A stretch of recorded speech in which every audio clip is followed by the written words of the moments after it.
র্যাবের কোনো সদস্যদের বিরুদ্ধে দুর্নীতির অভিযোগ পাওয়া গেলে কঠোর ব্যবস্থা নেওয়া হবে বলে জানিয়েছেন র্যাবের মহাপরিচালক মোহাম্মদ হারুনুর রশিদ। দায়িত্বভার গ্রহণের পর রোববার দুপুরে প্রথমবার কুর্মিটোলা সদর দপ্তরে সাংবাদিকদের সাথে মতবিনিময় সভায় কথা বলেন তিনি। র্যাব মহাপরিচালক জানান, জনগণের আস্থা অর্জন করতে র্যাব সদস্যদের সর্বোচ্চ গুরুত্ব দিতে হবে। মানবাধিকার নিশ্চিতে বাহিনীর সব সদস্যকে কাজ করার নির্দেশনা দেন তিনি।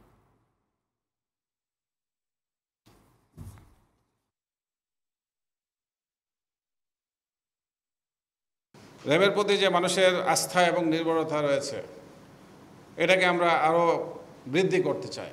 এই দুর্নীতিতে কোনো আমার এই র্যাব ফোর্সেসের কোনো সদস্য যাতে দুর্নীতিতে না জড়ায়, সেই জন্য তাদেরকে বলা হয়েছে যে যদি কারো বিরুদ্ধে এরকম কোনো অভিযোগ পাওয়া যায় তাহলে তার বিরুদ্ধে সর্বোচ্চ আইনগত ব্যবস্থা গ্রহণ করা হবে।